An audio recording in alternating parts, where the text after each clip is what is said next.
Benson has been angry since the first second you met him. Not frustrated, not stressed, not the ordinary kind of overworked.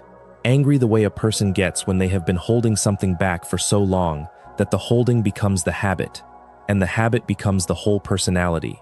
And somewhere underneath all of that, there is still the original thing that started it: waiting. That is the question this video is about. Not just what Benson is angry about, but why, and what that anger is protecting, and what happens when a cartoon about a gumball machine who manages a park turns out to be one of the most quietly honest things Cartoon Network ever made about what it means to work, to carry responsibility, to inherit pain from the people who raised you, and to eventually, after years of trying, become someone your younger self might have liked. So get comfortable, turn the lights down. We are going to be here a while, and if you have not subscribed to Velvo yet, it genuinely does help us keep making these. There is a version of the origin story of Regular Show that goes like this. J.G. Quintel, a young animator from Hanford, California, went to the California Institute of the Arts, graduated, and pitched a show about two slacker friends working a dead-end job at a park. Cartoon Network said yes. The show ran for 8 seasons and became one of the most beloved animated series of the 2010s. Simple enough, clean enough. But the version that actually explains what Regular Show became, and more specifically, what Benson became, starts earlier and in a stranger place. It starts in a student film exercise at CalArts, the kind of assignment that only exists in art schools, where students put words into a hat at midnight, and whatever word you drew, that was your film. You had a weekend. Quintel drew his word, and he and his classmate Sam Marin spent that weekend making a short film called 2 in the AM PM. The premise is this. 2 gas station clerks are working the night shift on Halloween. One of them accidentally eats a piece of candy laced with acid. The other one eats some too. The rest of the short is the 2 of them hallucinating, alone in a fluorescent-lit gas station, while the world outside gets increasingly strange and the world inside their heads gets stranger still. It is deeply weird, unmistakably a student film, and it contains, in the middle of its hallucination sequences, the seeds of 2 characters that will eventually become Regular Show. Quintel and Marin play proto-versions of what will one day be Mordecai and Benson. Not fully formed, not the finished designs, but the shape of them, the temperament, the anxious blue jay energy and the barely contained displeasure is already there in that student film. And then years later, when the show became real, Marin voiced Benson. What this means, and this is the part that has always gotten me, is that Benson was not invented in a writer's room. He was dreamed. Sam Marin, 20-something, sitting in a fantasy of a student film, made a character out of a specific kind of barely contained rage. And then, by many accounts, when the show came to life, he leaned into the voice he already used to talk. The other characters he plays, Pops and Muscle Man, are performed. Benson feels closer to the actor underneath. Whether that is technically Sam Marin's natural speaking voice or a very light performance of it, the effect is the same. Benson sounds like a real person underneath a strange costume. This is worth sitting with before we get into the show proper, because it tells you something about the texture of the character. Benson was never going to be a cartoon villain. He was never going to be a simple obstacle for Mordecai and Rigby to get around. He was, from the very beginning, a real person wearing a strange costume. A human being in the body of a vending machine, doing his best with a job that regularly tried to kill him. And Quintel himself, who voiced Mordecai throughout the series, was drawing on his own experience just as literally. He grew up in Hanford, California, a town he has described as flat, with not a ton to do, and he worked a string of minimum-wage jobs after school, trying to figure out what he actually wanted to do with his life. The park setting of Regular Show, the groundskeeping, the mundane tasks, the endless cycle of small responsibilities and smaller rewards, that came directly from that experience. The show is not set in a park because a park is visually interesting. It is set in a park because that is the kind of place where a person ends up when they have not yet figured out what they are supposed to become. And that is true for Mordecai and Rigby, who are clearly drifting. But it is also true, in a different and older way, for Benson. Regular Show premiered on Cartoon Network on September 6, 2010. The episode was called The Power, and it established the template immediately. Mordecai and Rigby do something ridiculous. The situation escalates beyond all reasonable proportion into something supernatural or cosmic or both. and Benson threatens to fire them. The stakes of any given episode might end up involving time travel or alternate dimensions or the literal end of existence.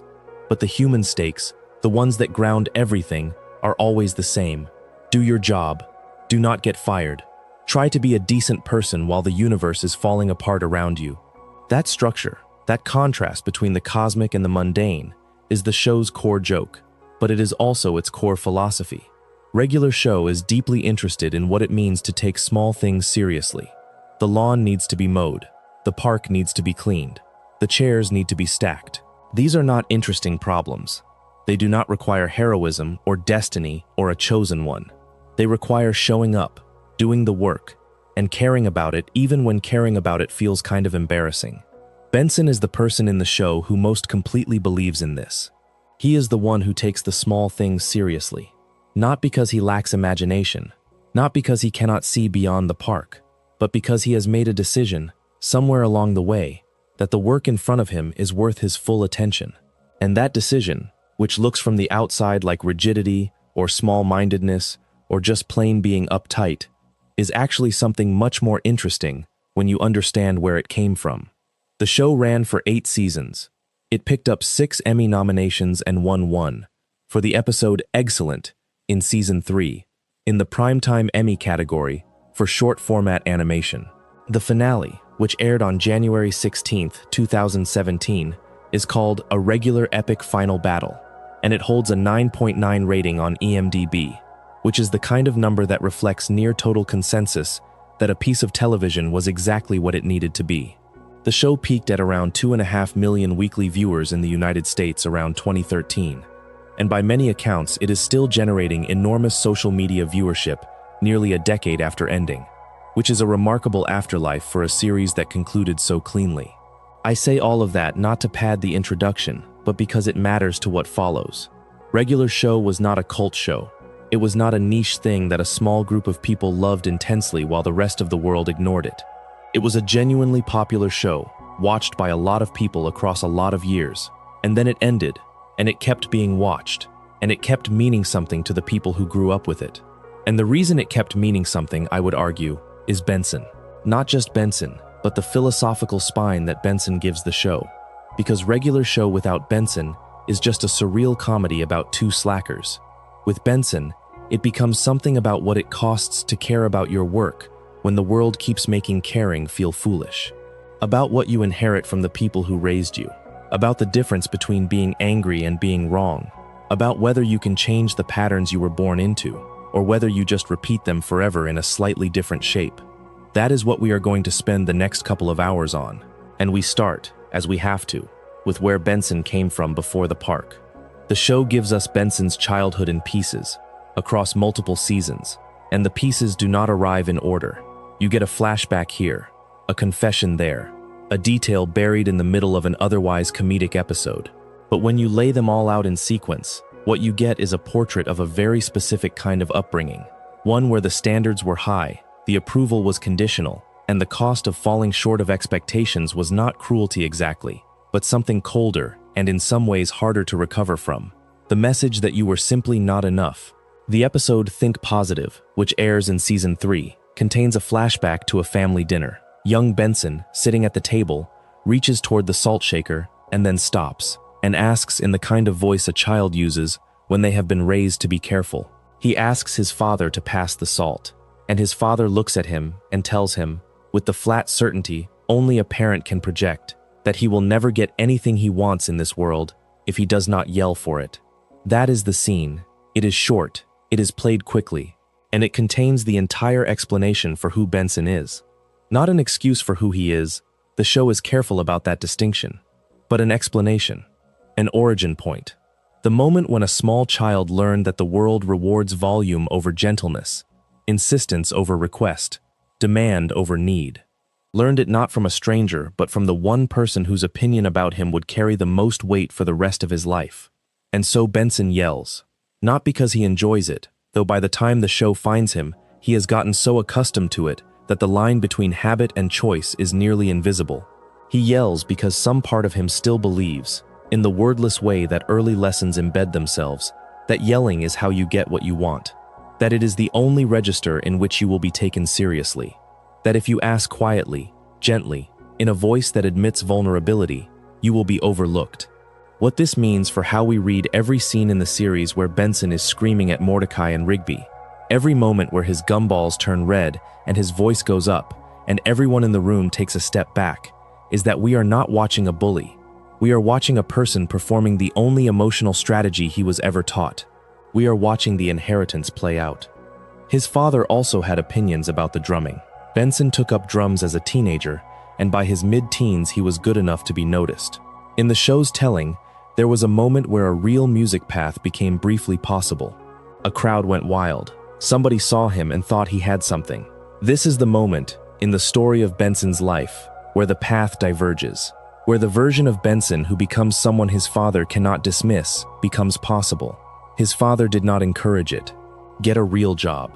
We find this out over time, but it lands most clearly in The Lunch Club, a season 7 episode where Benson and Rigby are left alone together for an afternoon and end up, almost accidentally, having one of the most honest conversations in the entire series. Rigby, whose own father was similarly dismissive, recognizes what Benson is describing immediately. Not so different after all, he tells him. And Benson, who has spent most of the series treating Rigby as the worst employee he has ever had to endure, looks at this small raccoon and for a moment sees something he recognizes. But we are getting ahead of ourselves. Before the lunch club, before the park, before the career that was supposed to define him fell apart in a way he never really recovered from, there was the music. Benson did not take his father's advice. He went anyway. After leaving his parents' house, he became the drummer for a band called Heir to the Throne. We do not know exactly how this happened, whether he followed the offer that came in his teens, whether he found the band on his own, whether this was an act of rebellion or just of necessity. The show does not tell us. What it tells us, in the episode 150-piece kit, is what happened once he got there. Heir to the Throne's first album featured Benson's drum solo on a 150-piece kit. Not a standard kit, not a large kit, 150 pieces, which is the kind of setup that exists somewhere between professional ambition and competitive obsession. The kind of thing you build when you are trying to prove something so large that you need the physical scale to match it. Benson played the solo. The band recorded it. The album came out. His name was not on it, not listed as a contributor, not thanked in the liner notes, not credited anywhere on the album that contained the performance that was, by any measure, the centerpiece of everything they had built up to that point. The band that he joined, the band that his talent had served, decided that he was not worth acknowledging. And then, sometime after that, they replaced him with the Drumatron 6, a robotic drummer, more reliable, presumably, less complicated, less human. I want to stay with this for a moment because I think it is one of the most important facts about Benson's character, and it tends to get treated as backstory color, a funny little detail about the Gumball machine's past. But it is not funny, or rather, it is funny in the way that regular show is often funny, which is that underneath the absurdist surface there is something that actually hurts. Benson gave his best performance. He gave the kind of performance that requires 150 pieces and years of practice, and the specific belief that what you are doing matters enough to do it at maximum scale. And the people he gave it to did not even write down his name. They used his work, cut him out of the credit, and then replaced him with a machine. And his father's voice was still in his head, telling him that music was not a real path. And now there was this album in the world, this album with his playing on it and his name not on it, which seemed to confirm everything his father had suggested, while also being a completely different kind of cruelty. That is not a bit. That is a real wound. When Benson becomes the park manager, when he enforces the rules and demands accountability, and keeps the schedule, and loses his temper when Mordecai and Rigby blow off their responsibilities, part of what is driving him is this. He has been in a place where his best was not enough, where the work he put in was used and discarded and unacknowledged, and he is determined, with the specific determination of someone who has been burned before, that the place he is responsible for now will not work that way. That if you do the job, you will be recognized for doing the job. That the work will be counted. That someone will keep track. The irony is that this determination, which comes from a place of genuine hurt and genuine principle, sometimes makes him the very thing he is trying not to be. The manager who takes credit and assigns blame. The authority who does not see the full picture. The boss who measures output and not effort. But that irony is part of the show's honesty about the way that damage cycles. You survive something, you develop a strategy for surviving, and then the strategy itself becomes a way of recreating the conditions you were trying to escape. After Heir to the Throne, Benson went through a phase that the show frames somewhat obliquely. What we know is that he became, for a time, a competitive stick hockey player. Not a casual player, a master. He competed under the name Death Dragon, which is exactly the kind of name a person takes when they are trying to rebuild an identity from scratch after a significant failure. Something that projects toughness and removes all trace of the person who was quietly hurt. He took on an apprentice named Dave. He was, by the show's account, formidable. And then something happened that ended all of it. A player named Chong, during a match, decapitated Dave. Benson quit stick hockey immediately and did not return for 10 years.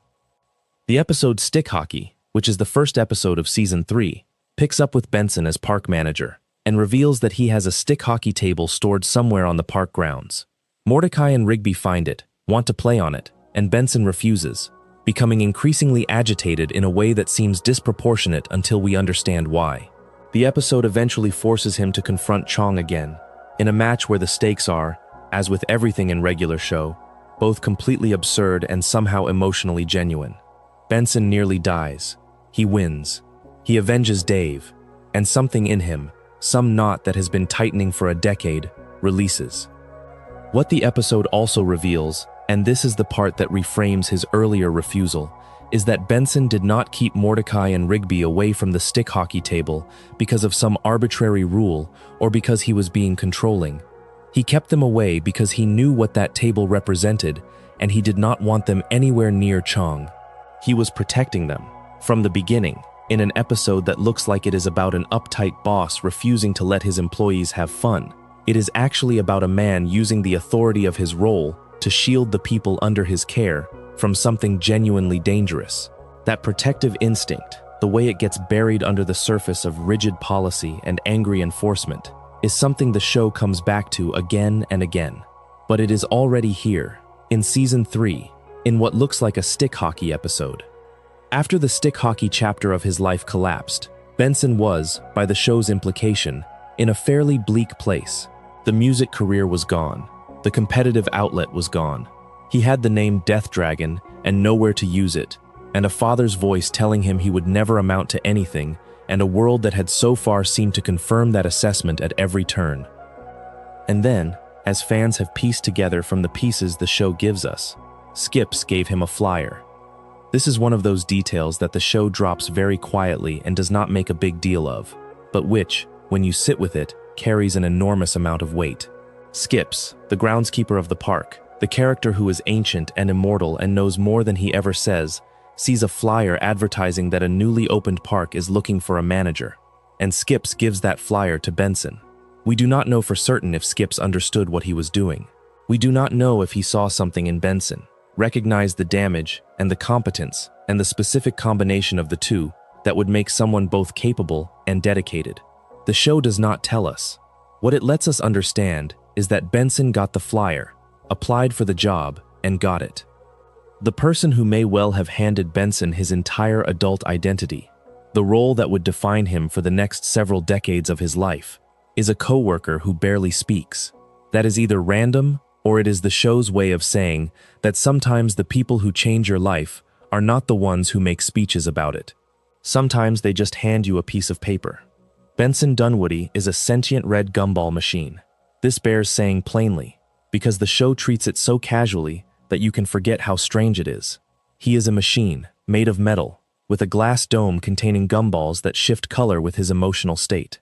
He has sunken eyes and a large straight nose, and a chest with a turn switch shaped like a heart, which is the kind of visual joke that is also completely sincere.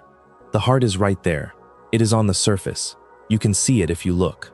Most people do not look. He stands at roughly the same height as Mordecai, which puts him in the middle of a park staff that also includes an immortal groundskeeper, a giant man made of muscle, a small ghost in a top hat, an elderly childlike being named Pops, and the park's owner, Mr. Maillard. Regular show does not spend much time explaining how a world that includes all of these beings works. It assumes that you will accept it and move on, which is the correct assumption, because the specifics of the world are never the point. The point is always the relationships. And those relationships, even when the characters are a gumball machine and a raccoon, operate by completely recognizable human logic. Benson's role is park manager. He reports to Mr. Maillard. He oversees Mordecai, Rigby, Muscleman, and High Five Ghost, and has a collegial relationship with Skips, though Skips is more of a peer than a direct report. He is responsible for the maintenance and operation of the park, which means that every single time Mordecai and Rigby's supernatural adventure destroys something, it is Benson's problem. Benson's record. Benson's conversation with Maillard. This is the part that I think casual viewers underestimate.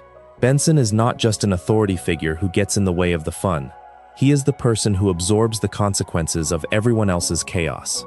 When Mordecai and Rigby accidentally summon something they cannot control, and the park ends up damaged, or the equipment is destroyed, or some cosmic entity is offended, Benson is the one who has to explain it upward.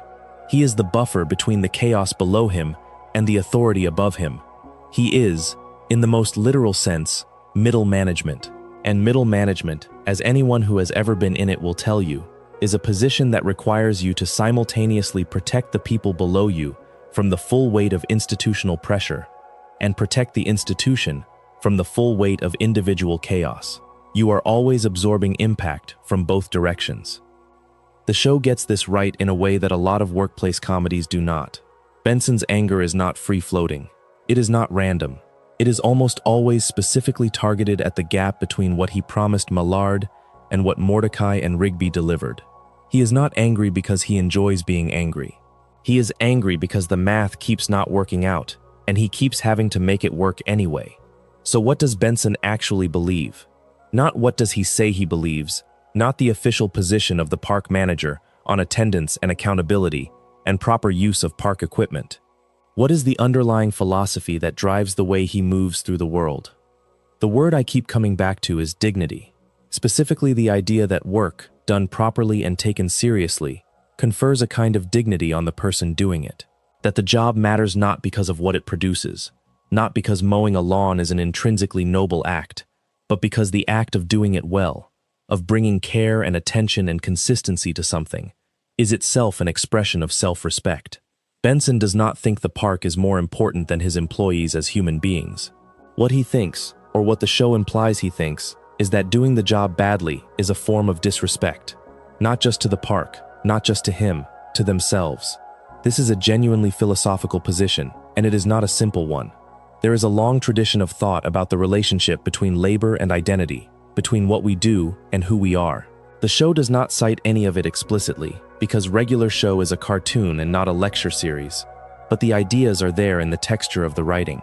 Benson's entire worldview is built on the premise that how you do small things reflects something real about your character, that you cannot be sloppy about the lawn and disciplined about everything else. That effort is not divisible. Camus wrote about Sisyphus, the figure from Greek myth who was condemned to push a boulder up a hill for eternity, only to watch it roll back down, then push it up again. Camus argued that we must imagine Sisyphus happy, not because the task is meaningful in any conventional sense, not because the boulder stays at the top, or because anyone is watching, or because his labor produces something, but because the act of engagement itself, the full commitment to the task in front of you, is the thing that gives life its shape. The absurdity of the situation does not negate the experience of being inside it. It is the experience of being inside it. I want to be clear that I am reading this framework into Benson, not claiming that the writers of regular show sat down with the myth of Sisyphus open on the desk. The parallel is analytical, not biographical, but it fits in a way that feels less like projection and more like recognition. Benson is someone who has been handed an absurd situation. The park does not stay clean. The employees do not follow instructions. Something catastrophic happens every single week, and then needs to be addressed, and then next week, something else catastrophic happens. The boulder keeps rolling back down, and Benson keeps pushing it. With anger, yes. With frustration, yes. With a level of emotional investment that probably exceeds what the situation technically warrants. But with complete, unwavering commitment to the idea that the pushing matters. That the alternative, shrugging and letting the park fall into chaos and telling yourself it does not matter because it is just a park, is a kind of small death. A giving up on the premise that your attention is worth giving. The show's counterpoint to Benson's philosophy is Mordecai and Rigby, who operate on a completely different set of assumptions. For Mordecai and Rigby, especially in the early seasons, work is an obstacle to be minimized. Not necessarily because they are lazy in a deep moral sense, but because they have not yet connected effort to meaning. They have not had the experience that Benson has had, of pouring everything into something and having it taken away, of discovering that the thing you cared about the most was also the thing most capable of hurting you. Mordecai and Rigby are still in the phase of trying to avoid that hurt by not caring too much about anything. Benson, paradoxically, is the more emotionally exposed of the three. His anger is a sign of engagement. His rage at Mordecai and Rigby's slacking is, underneath the surface, a form of caring. He wants them to care. He wants the park to matter to them the way it matters to him. And he cannot understand, or cannot yet accept, that caring about something is not a skill you can be ordered into. It has to be chosen. It has to be earned. This is the show's ongoing friction, and it is more interesting than it might appear, because Benson is not wrong exactly. The work does need to get done. The lawn does need to be mowed, and Mordecai and Rigby are genuinely not doing their jobs in the early seasons. And the consequences of that are genuinely Benson's problem. His frustration is legitimate, but the method, the yelling, the threats, the pressure applied from above, does not produce what he wants. It produces compliance when he is present and avoidance when he is not. It does not produce the intrinsic motivation that would make any of this sustainable.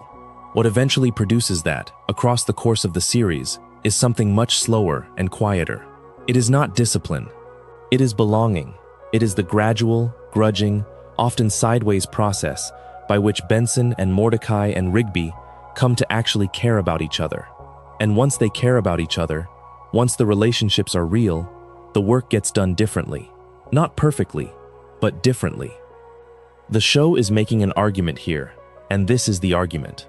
The philosophy of work that Benson operates on at the beginning of the series, which is about accountability and standards and consequences, is not wrong, but it is incomplete. The missing piece is not discipline, it is connection. And Benson, who has spent his entire life believing that you get what you yell for, has to learn this the hard way, over the course of 8 years of slow, painful, occasionally very funny emotional growth. The episode World's Best Boss airs in Season 4 and is built around a deceptively simple premise. It is Benson's 10th anniversary working at the park, which means that at the time of this episode, Benson has been managing this place for a decade. 10 years of Mordecai and Rigby, 10 years of park disasters, 10 years of phone calls from Mellard, 10 years of being the responsible adult in a building full of chaos. The episode opens with Benson going through his morning routine, and the show scores this routine to a cool beat. He washes Mordecai and Rigby's dishes. He gets drinks for Muscle Man and High Five Ghost. He checks on things. He takes care of people in small, unannounced, unacknowledged ways. And the scoring makes this feel not like drudgery, but like a kind of dance, a rhythm he has found inside the routine. The show is telling you, with music, that Benson does not only experience his job as burden. There is something in the caretaking that he has actually found satisfying, even if he would never say so in those words. The episode's villain, a competing boss, operates on the opposite philosophy. Results first, output first, metrics first. If someone is not performing, you do not care about why. You do not invest in understanding. You cut them.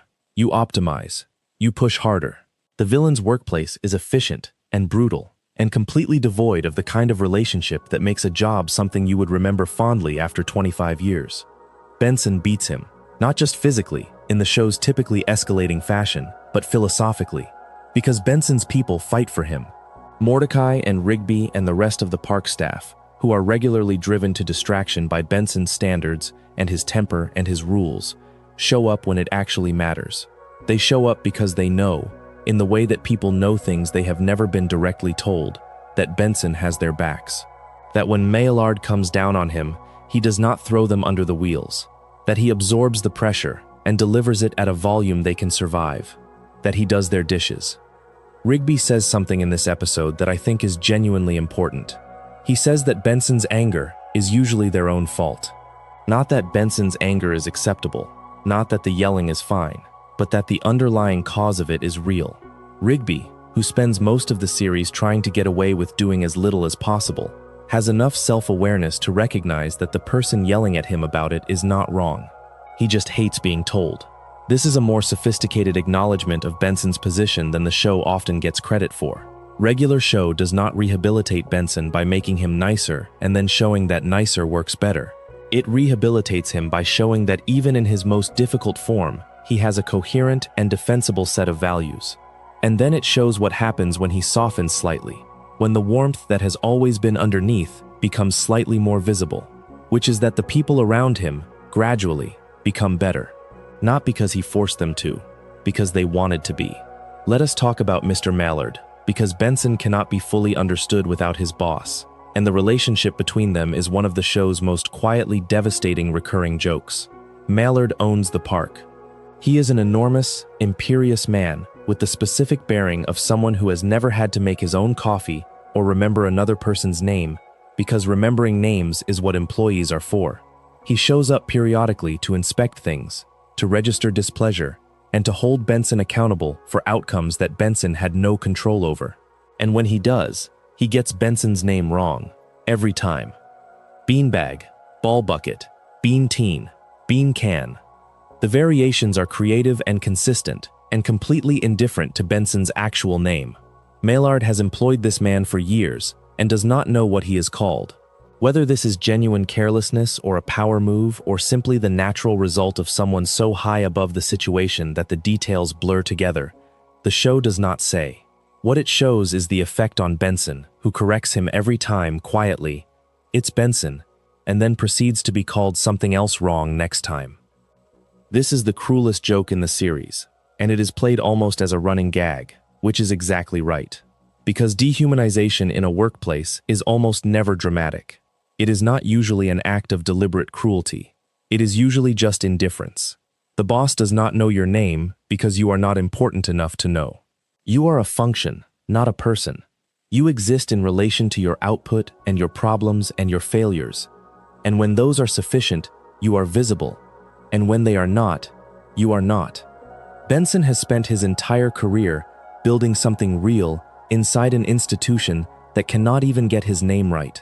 And the show knows exactly what that feels like, I think, because Quintel worked minimum wage jobs and worked in creative institutions where not everyone at the top remembers the people doing the actual work. This is not a specific critique.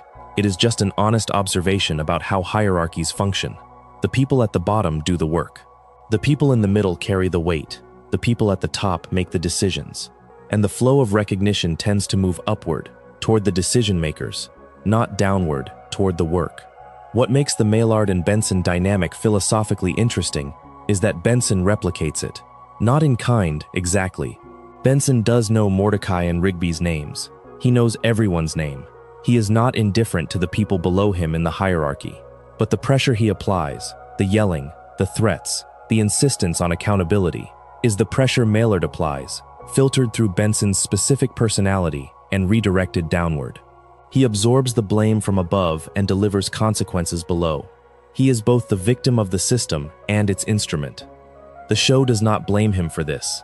It shows it plainly and lets you think about it, because this is how hierarchies perpetuate, not through malice, mostly, through the completely understandable mechanism of people who are under pressure, applying that pressure to the people below them, who apply it to the people below them, and so on, until the original source of the pressure is too far up to be visible, and all anyone can see is the person in front of them, making their life difficult.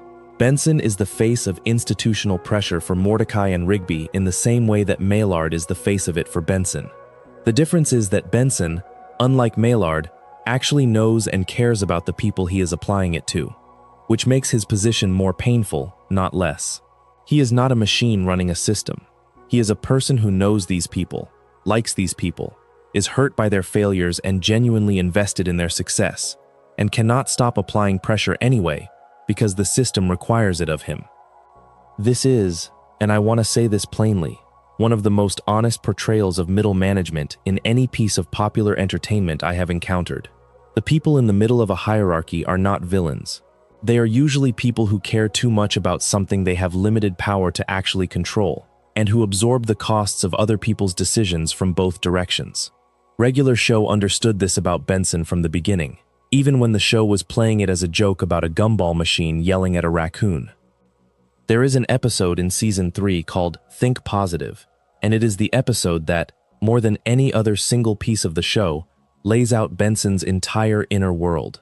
What makes it remarkable is that it does not feel like a prestige character study. It feels, on the surface, like a high-concept comedy episode where the gimmick is that Benson cannot yell. But underneath that gimmick is something that is uncomfortably real about what repressed anger actually does to a person, and about the difference between not expressing something and not feeling it. The setup. Pops, the gentle, childlike figure at the park, approaches Benson and tells him that if he yells at Mordecai and Rigby one more time, he will be fired. This is not an empty threat. It is delivered with the specific, quiet firmness of someone who means it. And so Benson, who has been yelling at Mordecai and Rigby approximately constantly for the entire run of the show up to this point, has to stop, cold, immediately. And he tries. He tries very hard. The episode gives us Benson in a kind of agonized restraint, holding himself in check, while Mordecai and Rigby do the exact things they always do, the things that reliably produce a response from him, and he cannot respond. He smiles. He speaks softly. He suggests, rather than demands. He uses his indoor voice for the first time in what appears to be years, and the effort of it is visible in every frame. His gumballs are boiling. His jaw is locked. He is performing calm with the specific desperation of someone for whom calm is not a resting state, but a sustained act of will. And then the episode does something that is both completely absurd and completely right. The suppressed anger does not disappear. It does not dissipate because it is not being expressed. It accumulates. It compounds. It builds pressure behind the wall Benson is trying to hold up. And eventually, the pressure becomes too great for the wall. And what comes out is not a yell. It is something much larger. Benson transforms, in the episode's visual language, into a kind of gravitational field, an expanding ball of fury that begins pulling everything in the park toward it, warping the space around it, threatening to annihilate everything that comes close. The show calls this, implicitly, an Angst nuke. The anger that was held in did not become manageable. It became catastrophic. This is the metaphor made literal, which is Regular Show's entire artistic method. Take an emotional truth, find its most extreme physical expression, commit to that expression completely. And the emotional truth here is one that anyone who has ever been told to just calm down, or just be positive, or just stop being so angry, will recognize immediately. You cannot will yourself out of anger. You cannot suppress it into nothing. Suppression is not resolution. Suppression is storage. And storage, if you keep adding to it without ever letting anything out, becomes an explosion waiting for a trigger. The Angst nuke sequence is funny. It is also, in retrospect, a fairly accurate description of what chronic emotional suppression looks like from the inside. The person is holding together. They are maintaining the surface. They are doing everything they were told to do, not expressing the anger, keeping the peace. And internally, the thing they are holding is growing, taking up more space, requiring more energy to contain, until the moment when there is simply not enough of them left to hold it, and it releases all at once, and the release is proportionate not to the current frustration, but to the cumulative weight of every frustration they have been swallowing for however long this has been going on. The episode resolves, as it has to, with Benson letting the anger out. Not in an explosion, not at Mordecai and Rigby, but in a specific targeted way that releases the pressure without destroying everything around it. And it is only once the anger is out, once the actual feeling has been expressed rather than contained, that Benson is able to talk about it, to say something coherent and true about what he is actually feeling and why. This is where the childhood flashback appears, the family dinner, the salt shaker, the father's voice, and the scene asks you to hold two things simultaneously. The fact that Benson's anger is inherited and conditioned and not his original fault, and the fact that he is the one choosing to continue deploying it. The show is not letting him off the hook. It is just explaining the hook's origin. The choice of what to do with the inheritance is still his. What I find most interesting about Think Positive is the speech that follows the Angst Nuke, the moment when Benson, having released the built-up pressure, turns to Mordecai and Rigby and says what he actually thinks. Sam Marin's performance in this scene is, by a significant margin, the best voice acting in the entire series. He delivers it in the voice that is Benson's voice, and there is a quality in it that is not performance at all. It sounds like a real person saying real things that they have been trying not to say for a very long time. The words land with a weight that surprises you in the middle of a cartoon. I am not going to reproduce the speech here because I want to honor what it is, rather than reduce it to a summary. What I will say is that it is not a villain speech. It is not a tirade. It is a grievance, carefully articulated, with specific examples, delivered by someone who has been trying to be fair and has reached the end of his ability to be fair without naming the thing that is making fairness so difficult. It is, in the vocabulary of someone who was taught that yelling gets you things, the most honest and articulate thing Benson has ever said. And the reason it lands is that by this point, 3 seasons in, you know enough about Benson to understand why he means every word of it. The episode ends with something unresolved, which is also right. The anger problem does not disappear. The childhood wound does not heal. Benson does not emerge from Think Positive as a transformed, serene figure. He emerges slightly more aware of the mechanism, slightly more capable of naming it, and just as susceptible to it the next time things go sideways, which they will. This is regular show. Things always go sideways. But awareness is not nothing. The show treats awareness as a beginning, not an end. The fact that Benson can name the flashback, can say out loud that his father's voice is in there telling him things, is the first crack in a pattern that has been running since childhood. It is not the resolution.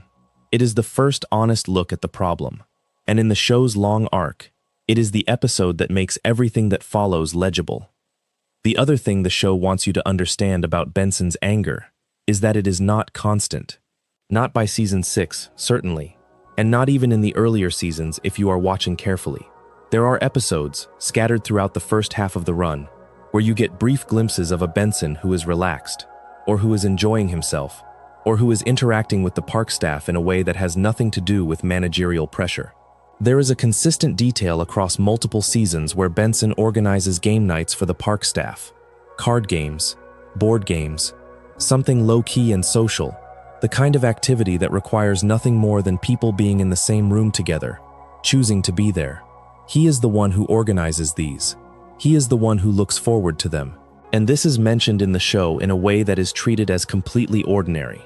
As if, of course, Benson organizes game nights. Why would you expect anything different?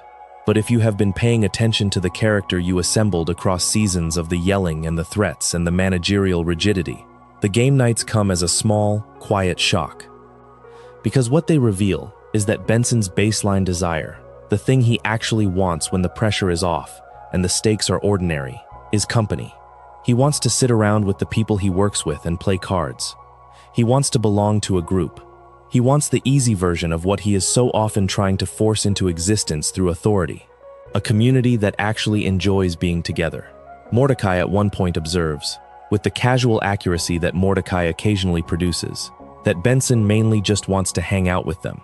It is said almost as a throwaway line, a small observation in the middle of something else. But it is one of the most precise things the show ever says about the character. The anger, the standards, the rules, the threats, all of it is in some sense a disguised attempt to make the people around him take the park, and by extension him, seriously enough to want to be there. The game nights are the version of that desire that does not need disguising. They are just the desire, plain. This is the part of Benson that the show builds toward over the whole run, the part that becomes more visible as the anger recedes. And the anger does recede. Not completely, not permanently. There are always going to be moments where the pressure builds and the gumballs turn red. But by the later seasons, there is a noticeable shift in how Benson relates to the park staff. The explosions become rarer. The dry sarcasm becomes more prominent. The warmth, which was always there underneath, starts pushing through more often.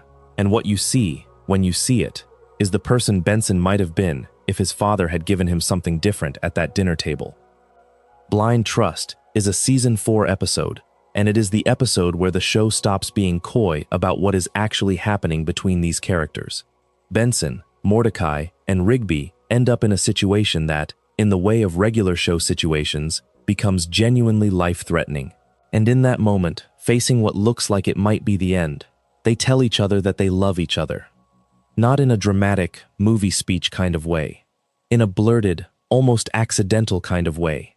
The way people say things when the usual social editing is suddenly offline, because there is no time for it. But they say it. And it is true. And after it is over, everyone goes back to the usual dynamic, and the yelling continues, and the threats continue, and nothing is formally resolved or changed, but something has been said that cannot be unsaid. The show has confirmed, in language that does not leave room for interpretation, that this is not just a professional relationship, that these people actually love each other, in the unwieldy, imperfectly expressed way that people who were not taught to say it comfortably sometimes manage to say it anyway, under extreme circumstances, when the filter is down. This is what I mean when I say that Benson's anger is a form of caring. The caring was always there. It was just dressed in the only costume he had available. The episode Benson Be Gone, which airs in Season 2, is the episode that puts Benson's professional identity most directly at risk, and in doing so, reveals what that identity means to him at a level below pride. The setup is that Mr. Maillard, fed up with the chaos that Mordecai and Rigby keep generating, decides that it is Benson's fault. Not in a targeted, specific way, but in the generalized way of a boss who needs someone to blame, and the nearest available person is the manager below him. Benson is demoted. A new manager named Susan is brought in to replace him. Susan is, initially, everything Benson is not. Calm, professional, organized in a way that looks efficient from the outside. She gives clear instructions and immediate consequences. And the park staff, briefly, seems to function better under her than under Benson's emotional approach. This is the episode testing the proposition that a results-focused, emotion-free management style might actually be more effective than the warm but explosive one Benson employs. What it finds is that Susan's effectiveness is brittle. She does not have a relationship with the park staff. She has a hierarchy, enforced by authority. And the moment her authority is challenged, she does not have anything to fall back on. When Benson refuses to comply with something that crosses a line for him, she fires him immediately. And then the episode escalates, in the way these episodes do, into something that requires genuine loyalty rather than just compliance. And compliance, it turns out, is not the same thing as loyalty. The park staff fights for Benson in a way they never would have fought for Susan. Not because Benson was the nicer boss, or the easier boss, or even the better boss in any measurable metric, but because he was their boss, the person they had actually chosen, over years of working alongside him, to be theirs. The episode ends with Benson getting his job back, and Maillard, in a detail that anyone paying close attention notices, gets his name right for the first time. Not beanbag, not ball bucket, Benson. It is a small thing, but from Maillard, who has never managed it before, it functions as the highest form of recognition available in their relationship. It means you exist to me. You are not just a function. I see you well enough to know what you are called. This is the part that gets me, actually. Not the battle, not the resolution, but that moment when Maillard says the name correctly for the first time. Because Benson has been working for this man for however many years the show implies, and all of those years of correct management, of absorbing the consequences, of keeping the park functional in the face of everything, and all it took to earn the correct name was one moment of standing firm on something that mattered to him. The institution rewarded him not for compliance but for principle. Whether that is true of real institutions is a different and sadder question, but the show wants it to be true, and in wanting it, tells you something about what it values. If you ask most viewers of regular show who Benson's closest relationship in the park is, they will probably say Mordecai and Rigby, which is understandable. Those are the relationships with the most screen time, the most conflict, the most development, the most dynamic movement from one state to another. But when you sit with the show a little longer and pay attention to the quieter tenderness in the corners of episodes, the relationship that stands out as the show's closest bond is Benson's with Pops. And the more time you spend thinking about it, the more that tracks. Pops Maillard is, in the early seasons, the park owner's son. He lives in the large mansion on the park grounds. He is gentle, perpetually childlike, apparently innocent of the world's harshness, in a way that should be irritating, but is somehow entirely sincere. He gives out lollipops. He delights in simple things. He is kind to everyone and appears to genuinely love everyone he meets, without condition, without the calculation that most of us apply to love, without even noticing we are doing it. Benson, who is angular and pressurized, and perpetually braced against things going wrong, should be the person who finds Pops most frustrating. The innocence, the obliviousness to consequences, the cheerful floating above the concerns that weigh on everyone else. But the show gives us, instead, a relationship of genuine tenderness. Benson has a kind of patience with Pops that he does not have with anyone else. There is a protectiveness in how he treats him that never feels performative, that reads as something closer to the way you treat someone you genuinely do not want to see hurt. The reason for this, I think, is that Pops is not asking anything of Benson. The entire park staff, in one way or another, requires something from him. Mordecai and Rigby require management and accountability, and the constant expenditure of energy that keeping them in line demands. Mallard requires results, and the right answers, and the specific kind of deference that keeps the institutional relationship stable. Skips requires a peer relationship, which has its own demands, but Pops just requires nothing. Pops is there. Pops is warm. Pops is glad to see you. And for someone who has spent most of his emotional life performing strength and authority and the appearance of being completely in control, being around someone who makes no demands and offers uncomplicated warmth is a relief that Benson probably cannot articulate but deeply feels. What also connects them is that neither of them is quite what they appear to be. Benson presents as hard and is actually tender. Pops presents as simple and is actually something ancient and cosmic that the show reveals gradually over the series.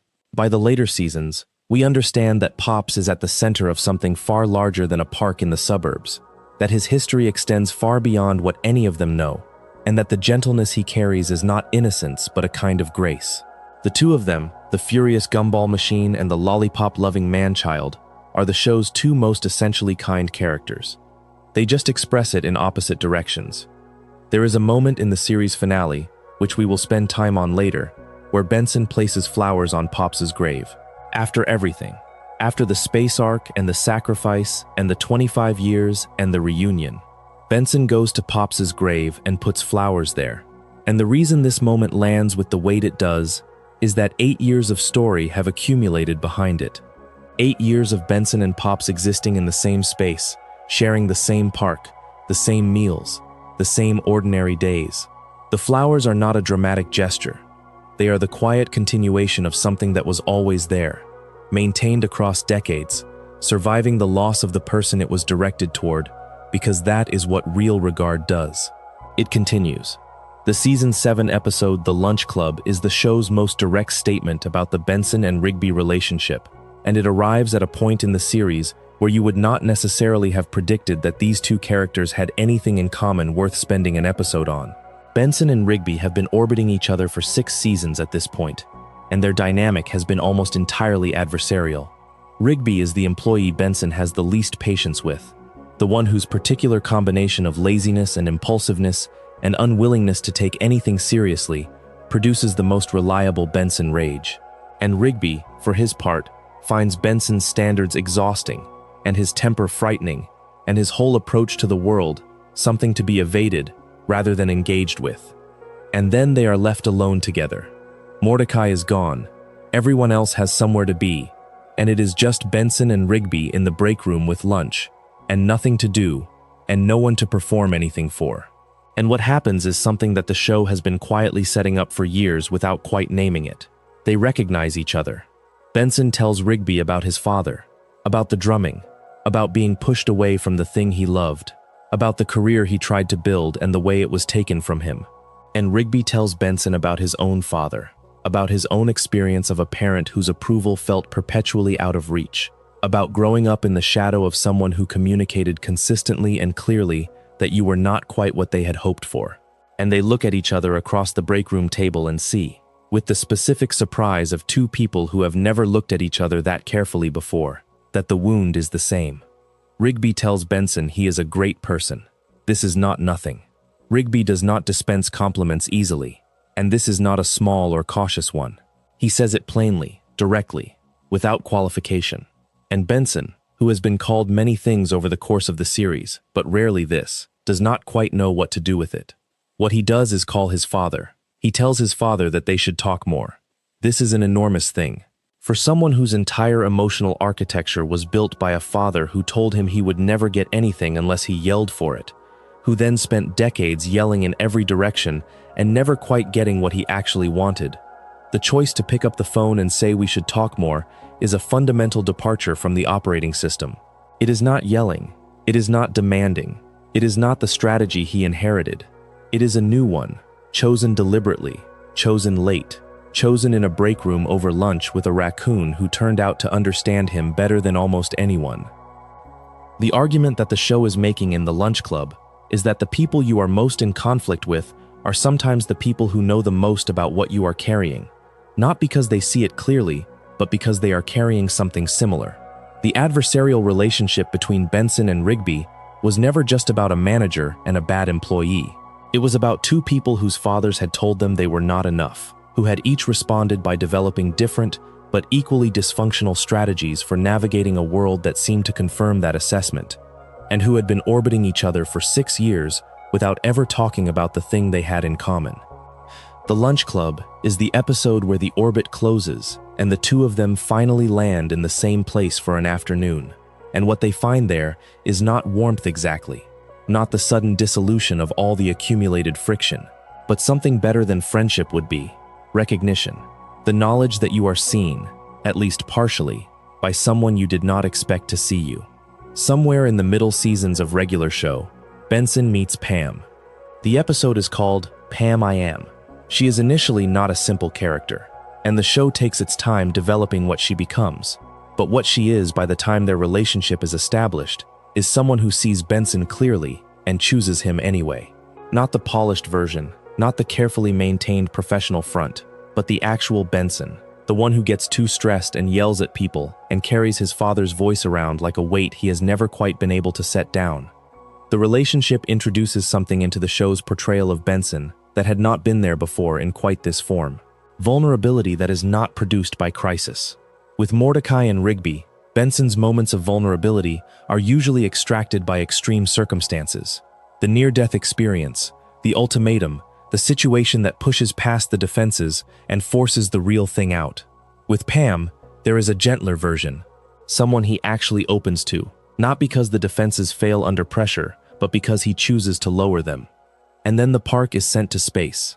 Regular Show's 8th and final season, subtitled Regular Show in Space, takes the entire park and its staff off the planet and into the cosmos.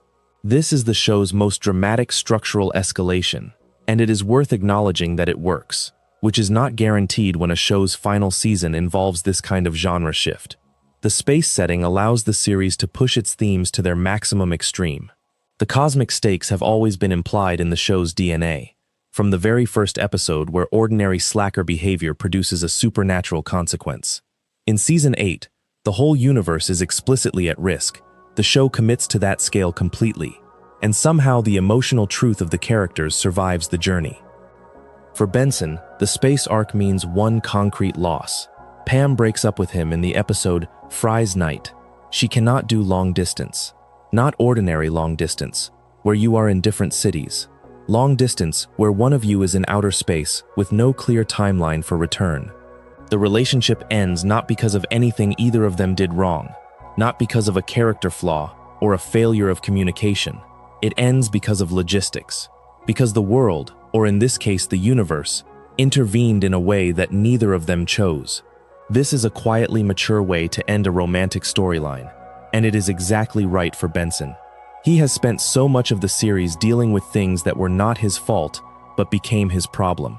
The chaos that Mordecai and Rigby generated was rarely about anything Benson did wrong, but the consequences were always his to handle. And now the relationship he built with someone who finally saw him clearly ends for reasons that have nothing to do with him. The universe just sends you to space, and the people back home cannot wait forever. The show does not let this be the final word. The finale brings them back together. But the breakup is real in the meantime, and the show treats it as real, which matters. The Season 4 episode 150-piece kit is worth returning to because it does something clever with the information we already have about Benson's music past. The reunion with his former Heir to the Throne bandmates, which the episode sets up as potentially triumphant or redemptive, is complicated by the fact that these are people who took his best work and did not credit him for it, and then replaced him with a machine. The question the episode is implicitly asking is this: how do you relate to people who failed you, when you have grown enough to know that the failure was not entirely about you? Benson's answer, characteristically, is complicated. He is not simply forgiving. He is not simply resentful. He approaches the reunion with the specific ambivalence of someone who has processed a wound long enough to be able to look at it directly without it incapacitating him, but who has not processed it so completely that it no longer matters. He goes back. He plays. He demonstrates what he can do. And the demonstration is not about proving the past wrong, not about getting credit retroactively.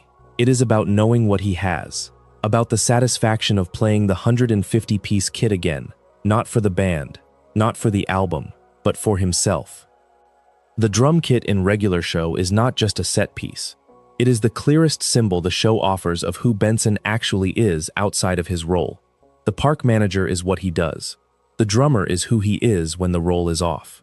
And across the series, every time we see Benson with drums or drumsticks or in a musical context, we get a glimpse of the version of him that predates the anger that existed before the father's dismissal and the band's betrayal and the decade of carrying responsibility for other people's chaos.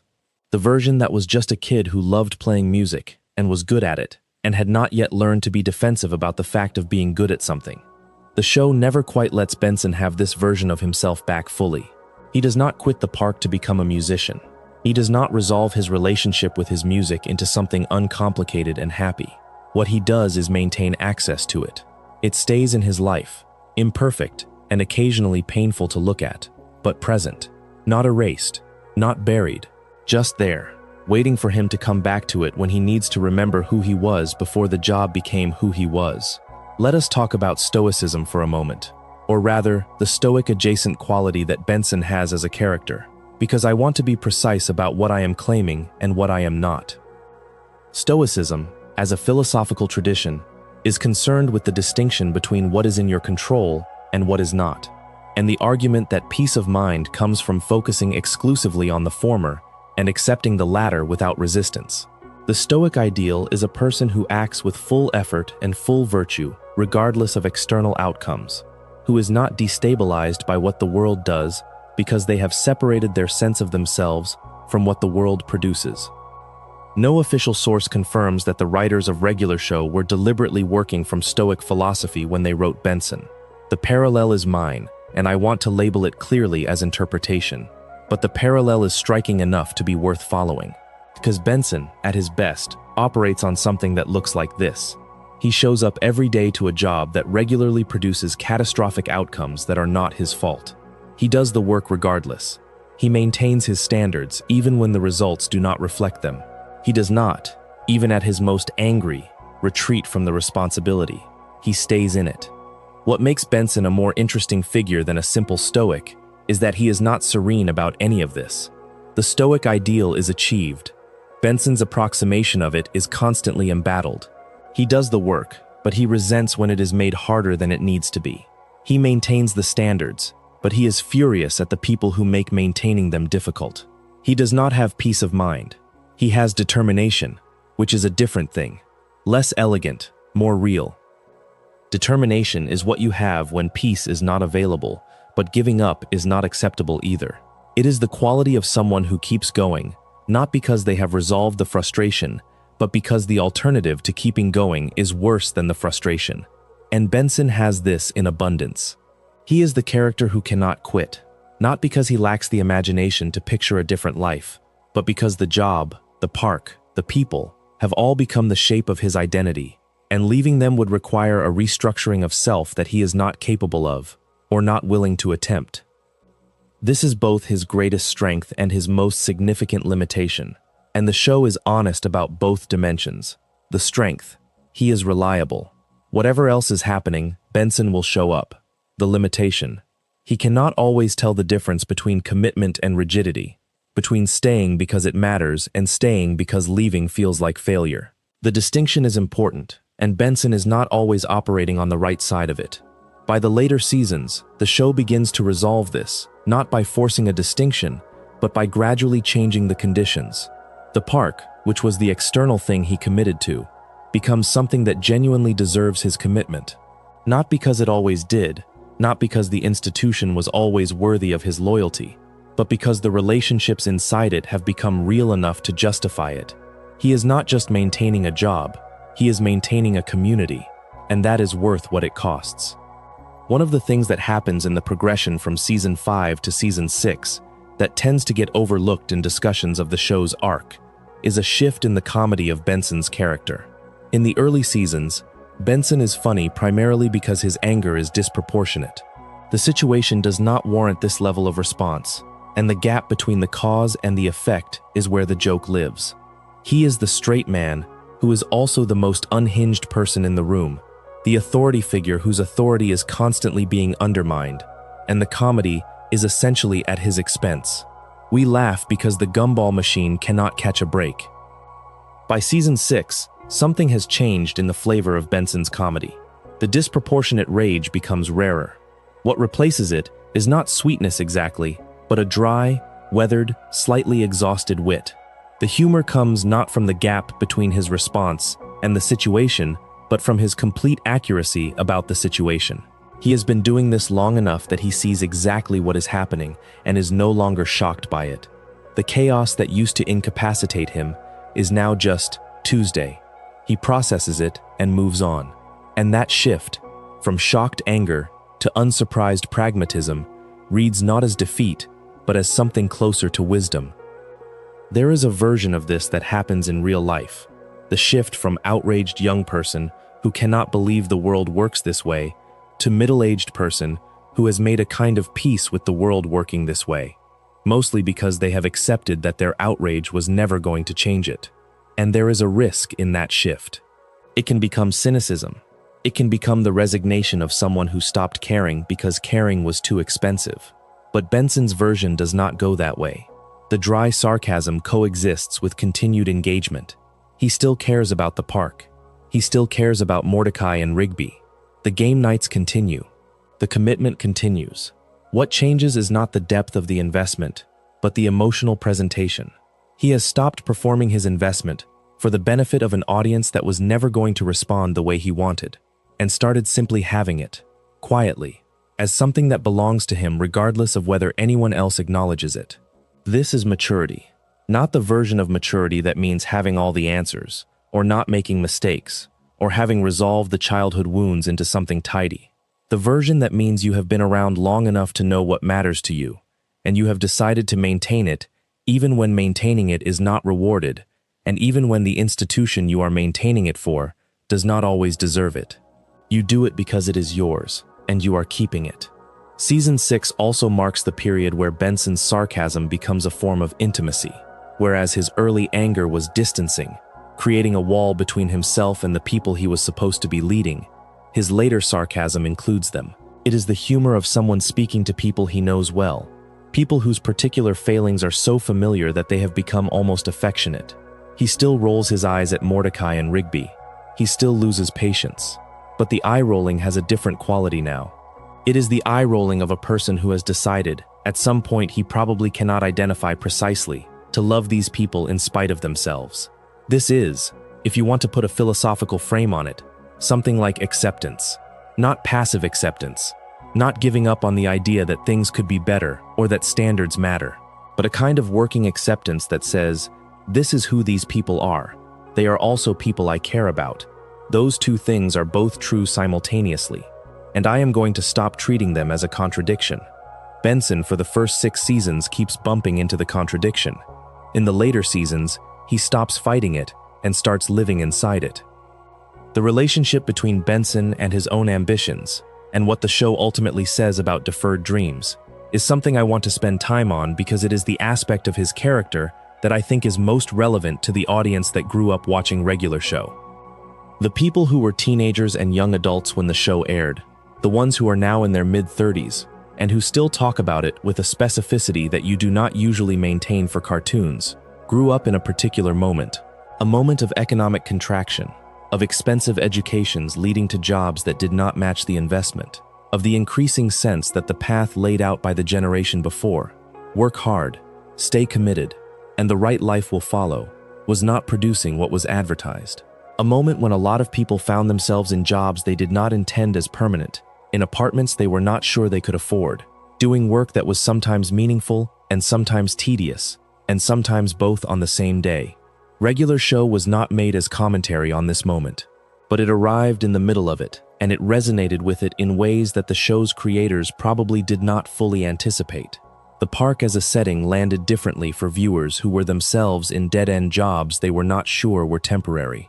Benson as a character landed differently for viewers who were themselves managing responsibilities that felt too large for the rewards they produced. Mordecai and Rigby landed differently for viewers who were themselves struggling with the specific paralysis of knowing you should be doing something, but not knowing what, and fearing that the window for finding out was closing. What regular show says about this, through Benson, is not simple. It does not say, work hard and everything will pay off.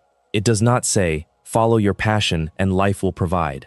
What it says, which is harder and also more honest, is that the meaning in a working life is usually not in the destination. Benson did not end up where he planned. The music career is not happening. The 150-piece kit solo that was his peak performance is on an album that does not have his name on it. He is the manager of a park, doing work that by any external measure is not what he dreamed of. And yet, the people he works with are real. The relationships he has built are real. The community that has formed around the job, the game nights and the crisis solidarity and the eventual, hard-won acknowledgement that these people love each other, that is real. The work gave him something that the career he dreamed of might not have. It gave him people. And the show argues, not through any explicit speech, but through the accumulated weight of 8 seasons of story, that the people might be the point after all. Rigby, it is worth noting, has a parallel arc that converses with Benson's. Rigby is a high school dropout who has been using his time at the park to avoid the question of what his life is for. His story is one of deferred responsibility gradually, painfully accepted. By the end of the series, Rigby has finished his high school equivalency, has built a real relationship with Eileen, and is on a path towards something that resembles a life rather than a postponement of one. His development happens alongside Benson's, influenced by it, shaped by years of being in a workplace that, for all its chaos, maintained the expectation that you should try. The expectation was Benson's. It annoyed Rigby for years, and it worked anyway. This is probably the show's most quietly radical argument, that the irritating person who expects things of you might be doing you a favor. Not because they are right about everything, not because their methods are always correct, not because the relationship is not also genuinely difficult, but because being expected to try, being held to a standard even imperfectly, even angrily, even by a gumball machine with a father complex, is better than not being expected at all. Rigby, who spent years resenting Benson's expectations, ends up shaped by them. The expectation was care, even when the care was expressed in a way that looked nothing like care. There is something philosophically interesting about the design of Benson that I keep returning to, which is the heart-shaped switch on his chest. This is not a metaphor the show introduces and develops. It is a visual fact. Benson has a heart on his body, visible and obvious, and the show just puts it there and does not make a speech about it. In context, surrounded by the show's maximalist visual language and its tendency to attach emotional information to the design of its characters, the heart reads as authorial intention. The person who designed Benson was saying something. The argument the design makes is the same argument the show spends 8 seasons making through story and character. The heart is the core of the thing, not the anger, not the authority, not the rigid management philosophy. The heart. And it is not hidden. It is right there on the surface. You can see it if you look. Most characters, most people, do not look. They see the red metal body and the face full of barely contained frustration, and they take 2 steps back, and they miss the switch. The gumballs are also worth considering. The show uses them consistently as an emotional indicator. When Benson is calm, the gumballs are their ordinary pinkish purple. When he is angry, they turn red. When he is emotionally overwhelmed, they register that too. His inner state is literally visible through the glass dome of his chest. He is transparent in a way he probably does not want to be, a way that his armor of authority and professional distance cannot change. Whatever he is actually feeling is right there, in color, for anyone paying attention to see. This makes Benson, visually, the least opaque character in a show full of characters whose inner lives are relatively available. And it is the opposite of what his social behavior projects. He projects opacity, distance, authority, the message that he is the manager and you are the employee, and the transaction ends there. But his body gives him away. His chest literally shows you the truth. And the truth, more often than not, is that the color is running hotter than it should be. And the reason it is running hot is that he cares too much to be indifferent about all of it, the park and the work and the people. And caring this much in a world that keeps finding new ways to make caring feel like a vulnerability is a specific kind of exhausting that shows up in red. The finale of regular show, a regular epic final battle, aired on January 16, 2017, and it is the culmination of a mythology that the show had been building for years, not always visibly, not always with explicit narrative continuity, but accumulating in the background, in the details, until the final season brought it all into focus. The show's cosmic-level stakes had always been present in miniature in each episode, the supernatural consequence of a mundane action, the universe intervening in ordinary life for reasons that required extraordinary response. But Season 8, the space arc, strips away the miniature version and presents the cosmic stakes directly. The park staff, now in space, is part of a story that involves Pops and his opposite, Anti-Pops, and a cycle of conflict that has been repeating across billions of years, each iteration of which ends in destruction, and which can only be broken by someone willing to give up the cycle itself. Pops makes that choice. He grabs Anti-Pops, who is his shadow, his inverse, the thing he has been in conflict with for longer than any of the others can comprehend, and he hurls them both into a star. The cycle ends. The universe is saved. Pops dies. The death of Pops is the most emotionally costly moment in the series, and it is designed to be. He is the character who never hurt anyone, who only ever offered warmth and delight, and the particular kind of uncomplicated love that most of us only have access to in childhood, and then spend the rest of our lives trying to recover. Losing him to a star is regular show's most direct confrontation with the fact that growing up means losing things that cannot be replaced. Quintel, in discussing the finale, described Pops' sacrifice as representing the sadness and loss that comes with the sort of maturity the rest of the characters have, finally, attained. The thing that Pops represents, the prelapsarian innocence, the world where everything is kind and nothing is permanent loss, is the thing that the characters have all been leaving behind across 8 seasons of growing up, making mistakes, developing relationships, taking responsibility, and becoming people rather than kids in adult jobs. Growing up means Pops dies, not because growing up is cruel, but because it is real, and the real world includes losses that the innocent world does not. Benson's response to Pops' death, in the immediate aftermath, is not shown in the way that a human drama might show it. Regular show is not that kind of show. What the show gives us, instead, is the 25-year time jump, the moment when we are shown, in a sequence of brief, specific images, where all of these characters end up, and the images chosen for each person tell you exactly what the show thinks each of them needed and whether they found it. Mordecai becomes a successful artist. He marries a bat, and they have 3 children. The show spent years on the Mordecai and Margaret storyline, and then the Mordecai and CJ storyline, and then left both of them unresolved in a way that frustrated a lot of viewers. The ending answers the frustration by saying neither of those was the right person, and that is okay. The right person was someone Mordecai had not met yet. The journeys were real. The destination was different from what the journeys suggested. Rigby marries Eileen. They have 2 daughters. The high school dropout who could not commit to anything for the first 6 seasons of the show has, in the intervening decades, committed to this person, and these children, and whatever life they have built together. The show does not show you the process. It shows you the outcome, and the outcome is exactly right. Rigby did not need to become a fundamentally different person. He just needed to find the thing that made commitment feel worth its cost. And Benson. Benson inherits the park from Mr. Maillard, who dies in the intervening years and leaves the park and all his possessions to the person who served it for decades with a devotion that, in the end, Maillard recognized and honored.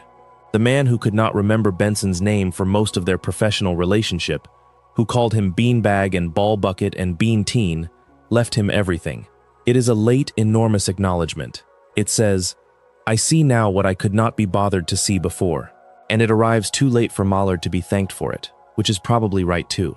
Benson also marries Pam, the relationship that was ended by the physics of the universe, by the simple fact of the park being in space while she was on Earth, is resumed when the physics resolve and everyone comes back. They marry. They become co-managers of the park together. They adopt 5 cats and a pig named Applesauce, and they never have biological children, and this is presented as a complete and happy outcome, which it is. Benson, park owner, married, with a pig named Applesauce, standing in the park that was given to him by a flyer from a man who barely speaks. That was the institution he spent his whole adult life protecting, that almost fired him in season 2, and that he could not bring himself to leave, even after the music career failed, and the stick hockey phase ended, and the person who told him he would never get anything unless he yelled for it, turned out to be right in the worst possible way.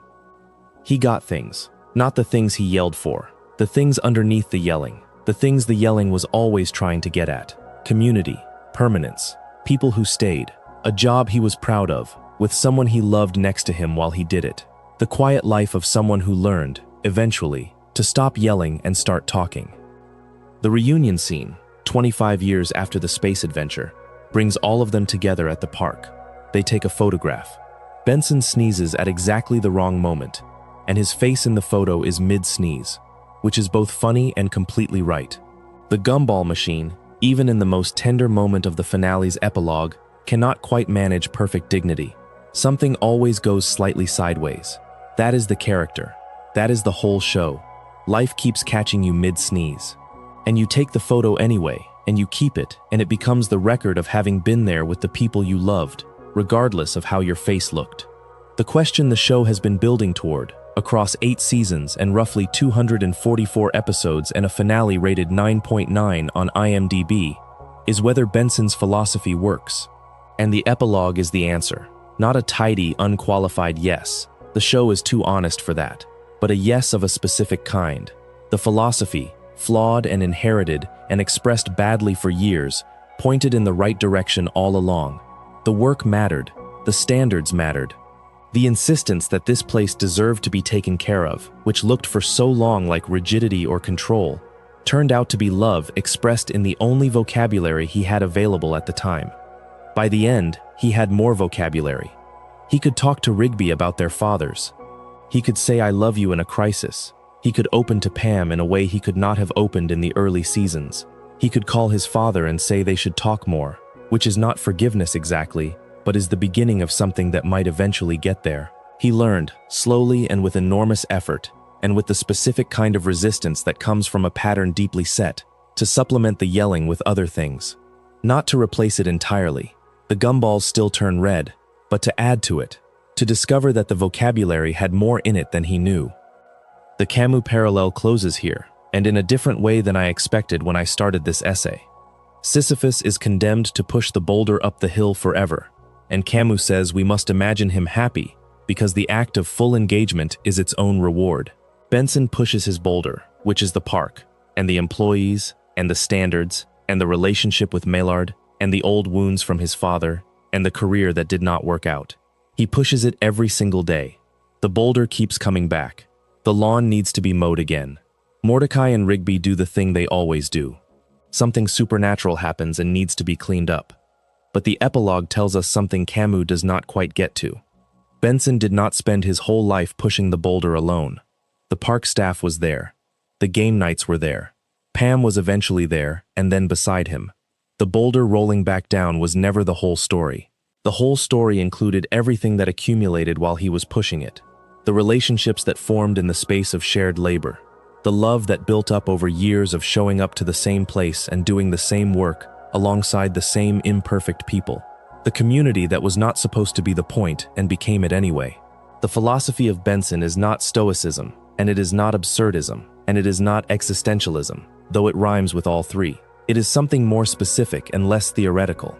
It is the philosophy of someone who learned the wrong lesson at age 7 and spent his whole life trying to live it, and who found, somewhere in the middle of the trying, that the wrong lesson had delivered him to the right place by a route that hurt but was real. The place where the people he loved were. The place he would inherit and would carry forward, not as a burden but as a gift from someone who finally saw him clearly. The park, the people in it, the work of keeping it going. The reunion sequence at the end of the finale does more than bring everyone back together. It quietly marks the distance each character has traveled from who they were in the pilot episode. In The Power, the first episode, Benson threatens to fire Mordecai and Rigby for using a magical keyboard to destroy property and generally making his life impossible. This is the baseline. This is where everyone starts. 25 years later, they are all in their mid-50s, gathered in the park they shared, with their spouses and their lives and their different kinds of success. And the thing that holds them together is not the job. The job was years ago.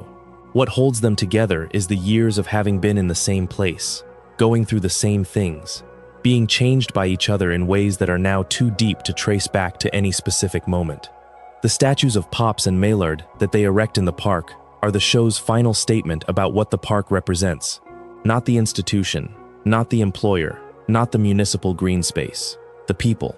The ones who are gone are commemorated. The ones who are still there are gathered around the commemoration, present and alive, their faces older and their lives fuller than anyone in Season 1 would have predicted. The park, which was always just a park, becomes something that holds the memory of everyone who ever worked in it and cared about it and gave it, in their imperfect way, something real. Benson tends the statues now. He owns the park. He is, in the epilogue, the park's keeper in the fullest sense, which means not just the person who makes sure the lawn gets mowed, but the person who holds the continuity of the place, who carries the memory of what it was and what happened there and who it mattered to. The failed drummer. The death dragon. The man who was called Beanbag for years and did not quit. He got there. Not smoothly, not without cost, but there. This is the part that gets me, actually. Not the cosmic resolution of the Pops arc, not the battle or the sacrifice, as earned as those are. The part that gets me is Benson standing in the 25-year photo with his face mid-sneeze. The Gumball machine, at the peak of his life, on his best day, still cannot quite hold it together for the camera. And nobody cares. They keep the photo anyway. Because the point is not the perfect image. The point is that they were all there. By the time regular show ended in January of 2017, it had accumulated something that most television series do not manage, even across much longer runs. It had become genuinely, deeply true about a specific set of experiences. The experience of doing work that is not glamorous and trying to take it seriously anyway. The experience of being in relationships that started as circumstance and became choice. The experience of carrying a parent's voice inside you and spending years deciding what to do with it. The experience of caring about something when the world does not particularly reward caring. The show ran 8 seasons on Cartoon Network, won 1 Emmy Award, was nominated for several more, and drew millions of viewers during its original run. It ended in a manner that made a 9.9 on IMDb, which is the kind of rating that reflects something close to unanimous consensus that a piece of television was exactly what it needed to be. Not the most technically ambitious thing, not the most politically complex, not the most formally experimental, just the most exactly right. The thing that knew what it was trying to do and did it completely. In 2024, Warner Bros. Discovery announced a revival, regular show, The Lost Tapes, with J.G. Quintel returning as showrunner. It premiered in May of 2026, which is, as of when this video was made, recent enough that the full shape of what the revival is trying to do is still forming. What we know is that Quintel is back, which matters, because the show's particular sensibility, the blend of absurdism and emotional honesty and genuine affection for its characters, is not easily replicated without the person who originated it. What we know is that the audience is still there. The viewership numbers for the back catalog nearly a decade after the finale are not what you see for a faded legacy. They are what you see for a show that people are still returning to, still finding new things in, still sharing with people who have not seen it yet. And the people coming to it fresh, whether through the revival or through the back catalog, or through an algorithm that surfaces it to someone who was not even born when it premiered, will get all of it, the entire arc. Benson, from the yelling in episode 1, to the flowers on Pops's grave, to the mid-sneeze photo, to the statues in the park. The complete philosophical statement, which is that work is not less real because it is unglamorous, that anger is not the same as cruelty, that the people you inherit as colleagues can become the people you choose as family, and that the life that did not go as planned can still, given time and effort and the willingness to pay attention to the things that actually matter, become something worth having. That is a lot to put on a gumball machine, but he carries it. He has always carried it. The show exists in a specific conversation with other animated series of its era, some of which were also made by CalArts graduates, some of which were also willing to use an absurdist surface to deliver something emotionally real underneath. Adventure Time was doing this at the same time, and so was Gravity Falls. All three shows share a willingness to treat the emotional lives of their characters seriously, even when the situations those characters are in are completely bananas. All three shows have a generation of viewers who grew up watching them and now talk about them with the kind of specificity and feeling that usually attaches to formative literature or music. What makes regular show distinct within that conversation, and what makes Benson its defining character, is the show's specific focus on the experience of working, not of being young and adventurous and finding magic, though it has that. Not of cracking a conspiracy or saving the world, though it has that too. But the experience of having a job, of answering to someone, of being responsible for things that regularly go sideways, of trying to maintain standards in an environment that consistently challenges them. This is the subject matter that most animated series, and most television generally, treat as the background to the real story. The job is the frame around the adventure, not the thing itself. Regular show makes the job the thing itself. It says, the lawn matters, the work schedule matters. The relationship between the manager and the employee matters, not as a setup for comedy, but as the actual substance of what we are here to talk about. And in doing that, it finds something true about the experience of most adult human beings, who spend more of their waking hours working than doing almost anything else, and who deserve to see that experience taken seriously rather than treated as an obstacle to more interesting things. Benson is the character who holds this argument together. Without him, the park is a backdrop. With him, it is the setting of a genuine human drama about what it costs to care about your work and the people you do it with. He is the moral core of regular show, not because he is always right, not because his methods are always correct, but because he is always serious about what matters. The standard, the expectation, the belief that the job is worth doing well, and that the people doing it deserve to have that expectation applied to them, and that applying it, even badly, even angrily, even with a gumball machine's specific combination of absolute sincerity and absolute inability to be subtle about it, is a form of respect. What Benson's philosophy ultimately adds up to, after all of this, is something very close to the most basic human need: to be taken seriously. By your work, by your institution, by the people you give your best to. He needed that from his father and did not get it. He needed it from Heir to the Throne and did not get it. He needed it from Maillard for years and got the name wrong instead. And eventually, by the end, he got it from the people who mattered most. Not from above, not from the institution. From his people. From the park staff who showed up when it counted. From Rigby, of all people, who told him across a lunch table in Season 7 that he was a great person. From Pam, who chose him. From Pops, who was always glad to see him. The institution finally caught up in the epilogue, when Maillard's will made Benson the owner. But by that point, the recognition from the institution was almost beside the point. He had already been recognized by the people, and it had already been enough. There is a distinction the show makes, carefully and without announcement, between Benson's relationship with Mordecai and his relationship with Rigby. It is not a loud distinction. You could watch the whole series and absorb it purely as intuition, without ever identifying it consciously. But it is consistent, and it matters for understanding the kind of manager Benson actually is. Benson is harder on Rigby, not categorically, not in every situation, but in the aggregate. The impatience is more immediate, the tolerance thinner, the recourse to threats quicker. And this could read simply as Rigby being the worse employee, which is true in measurable terms. He slacks more, lies more, blames more, and takes responsibility for his own actions less.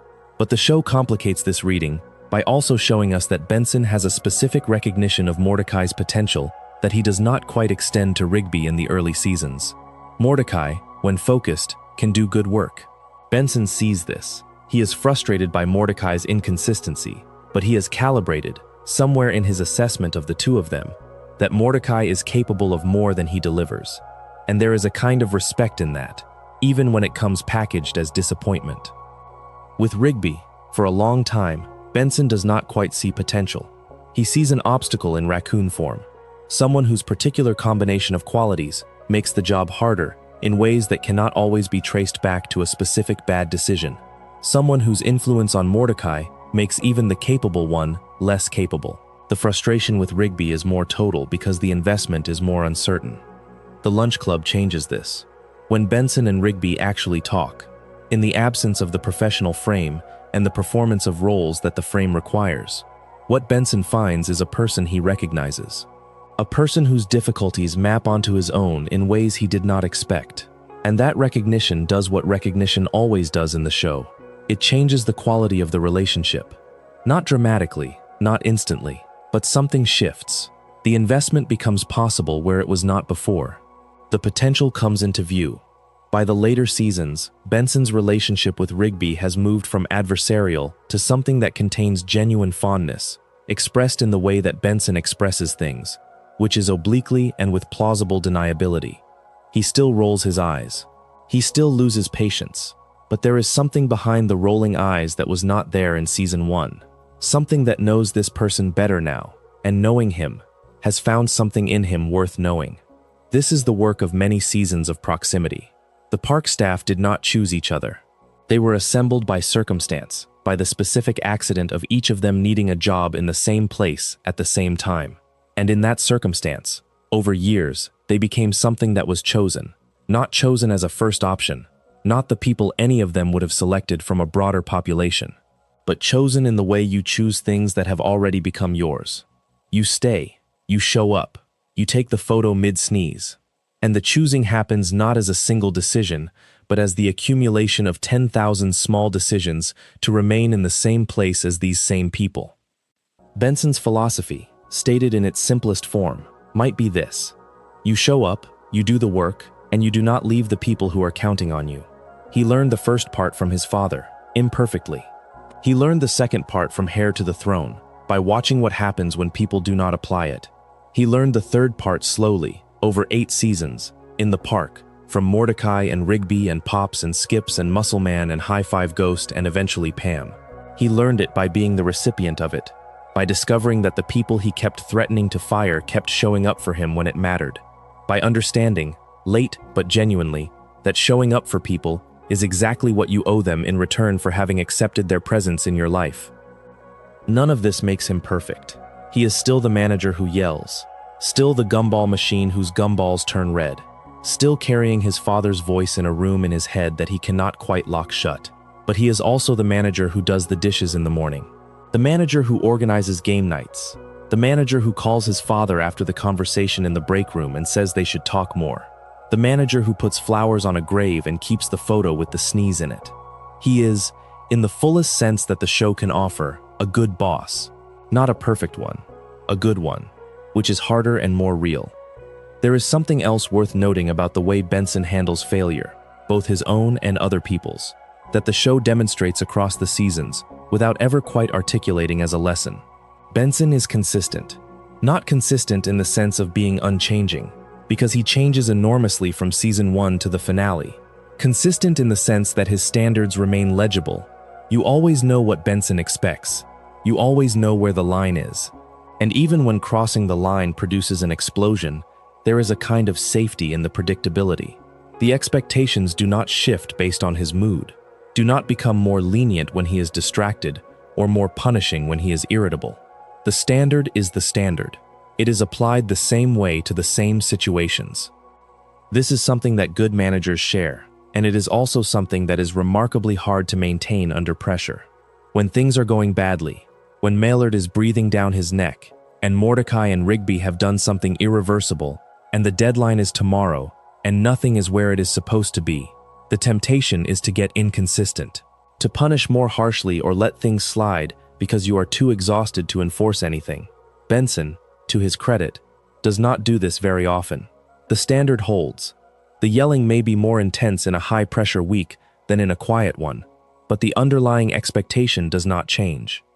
For Mordecai and Rigby, who have been raised in various environments and who are genuinely uncertain about a lot of things, the consistency of Benson's expectations is something they can count on. It is not comfortable. Consistency rarely is from the inside of a relationship where the consistent thing is being held accountable. But it is trustworthy, and trustworthy, in the vocabulary of regular show's emotional world, is one of the highest things a person can be. The relationships that hold across the whole run of the series, the ones that survive the space arc and the deaths and the 25 years, are the ones built on that kind of trust. Not the comfortable kind, the kind that remains when you have tested it against everything you can throw at it and it has not moved. Benson is trustworthy. That is the sentence the show builds toward across 8 seasons and then delivers quietly in an epilogue. Not that he was right, not that he was kind, not that his methods were correct, that when it came down to it, across all the chaos, and all the years, and all the impossible situations, he was someone you could count on to still be there. That is enough. That is, in the show's accounting, more than enough. One more thing before we close, because regular show's music deserves its own moment in this discussion, and the music connects to Benson in a way that is not always noted. Quintel has spoken about his love for the music of the 1980s, and the show's use of licensed tracks from that era is not just flavor.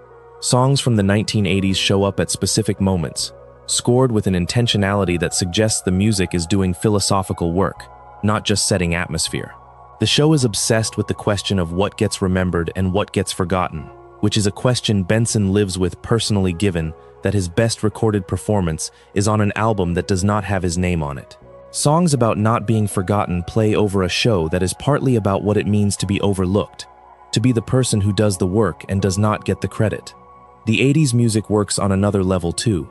For adult viewers watching the show in the 2010s, the music functioned as nostalgia. For the younger audience who were encountering these songs for the first time through the show, it functioned as discovery. The result is that regular show exists in 2 time periods simultaneously. It is happening now, in the park, with these characters, with these stakes. And it is also channeling something from 30 years earlier, a different era of animation and television and cultural confidence, a moment when the idea that hard work was its own reward still had enough social currency to be taken seriously. Benson is in some ways the show's representative of that older idea. He believes in it with a completeness that the younger characters do not share, and that the world of the show keeps making difficult. He is a figure from an older set of values, trying to operate in a world that has moved on from those values, or at least become uncertain about them. And the 80s needle drops score his story with the specific feeling of that earlier moment, which is part of why watching Benson in a show where a big anthem plays at a key moment feels both funny and genuinely affecting. It is funny because the 80s earnestness of the music lands against the absurdity of the situation. It is affecting because Benson actually believes it. Let us spend a moment with the question of loneliness, because it is the thing the show does not always name but which runs underneath everything Benson does. Benson is a lonely character. This is not a controversial reading. It is built into his design. He is an authority figure, which by definition creates distance. He lives in the park, which is also where he works, which means he does not have a life separate from his professional role for most of the series. His relationships are all essentially with the people who work for him, which is a specific kind of intimacy that is also a specific kind of limitation. You are close to these people, you care about these people, but the structure of the relationship carries an asymmetry that you cannot entirely dissolve even when you want to. The game nights are one way of trying to dissolve it, by organizing a social activity that is outside the frame of work, outside the manager-employee dynamic. Benson is trying to create a space where the asymmetry is less visible, where he is not the boss and they are not the employees, where they are just people who know each other, sitting around a table, playing a game. He is trying to have the thing that the job structure makes difficult, ordinary friendship. And he gets it, eventually. Not completely, not without the complications that the history of the relationships carries. But enough. The game nights work, in the sense that something real does form in them, something that is not reducible to the professional relationship, something that exists alongside the anger and the standards and all the rest. He gets companionship, imperfect, contextual, sometimes frustrated, but real. The loneliness is also connected to his design. Benson is a gumball machine. He is the only gumball machine in the show. He exists in a world of anthropomorphic characters of various kinds. A blue jay, a raccoon, a giant man made of muscle, a yeti-like immortal groundskeeper, a childlike man, a small ghost, but no other gumball machine. He is unique in a way that isolates him even while it gives him visual identity. There is no one who looks like him. There is no community of gumball machines he can belong to. He is, in the literal structure of the show's world, alone in his form. The show does not make a big deal of this. It is just there. But I think it contributes to the texture of the character, to the specific way his loneliness registers. He is an outlier even in a world of outliers. The belonging he finds at the park is not just emotionally satisfying. It is structurally necessary. It is the only belonging he can find in the terms the show's world offers. And that makes it mean more, and makes the possibility of losing it scarier, and makes his insistence on maintaining the place in the community that much more understandable. When he places flowers on Pops's grave at the end of the series, the gesture is partly grief and partly gratitude. Pops was the person who accepted Benson most completely, the one who imposed no demands, projected no expectations, offered no evaluation, who was simply glad to be in the same room, glad to share a day, glad to exist alongside.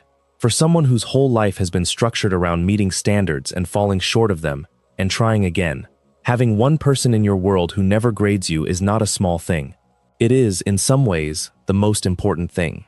The grief at Pops's grave is the grief of someone who understood, at some level, what they were losing before it happened, and still could not do anything about it. You cannot hold on to innocence. You cannot protect someone from the role they were born to play in a cosmic story that started before you arrived and will continue after you are gone. All you can do is show up afterward, with flowers, and acknowledge that the person was real, and the relationship was real, and none of it is over just because they are gone. The memory is there. The park is still there. The years of ordinary days are still there, in the way that good years accumulate and become permanent, even when the people in them are not. This is a Stoic adjacent thought, the idea that what has happened cannot be taken away. The past is the one domain over which the present has no authority. Whatever Benson and Pops shared across those 8 seasons cannot be unshared. The flowers are for that, for the thing that exists now, permanently in the category of what was real. The turn switch shaped like a heart has one more dimension worth considering. A turn switch is a mechanism for control. You turn it to change something. In the context of a gumball machine, it is what you turn to release the gumballs, to open the mechanism, to let something out that is otherwise contained.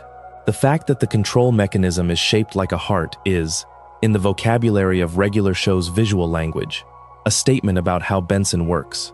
The thing that opens him, the thing that releases what is held inside, is not obligation, and not authority, and not professional duty. It is the heart, it is feeling, it is being moved. He spends most of the series trying to operate the switch through willpower, trying to control the release, to manage it, to let out only what is appropriate at the appropriate time. This is the anger problem. The switch is not meant to be managed by willpower alone. It is designed to open when something genuine turns it. And when you try to hold it closed against its design, you get the Angst nuke. You get the accumulated pressure looking for any way out. By the end of the series, Benson has learned, imperfectly but meaningfully, to let the heart switch do its work. Not to perform emotions he does not feel, and not to suppress emotions he does. To be moved when he is moved, without treating the being moved as a failure of control. This is the longest and most important arc in the series, and it is measured in 8 years of very small movements. The admission in a crisis, the game night invitation, the call to his father, the flowers on the grave, the mid-sneeze photo that he keeps anyway, the gumball machine with the heart switch, the park manager with the 150-piece kit, the death dragon who walked away when someone got hurt.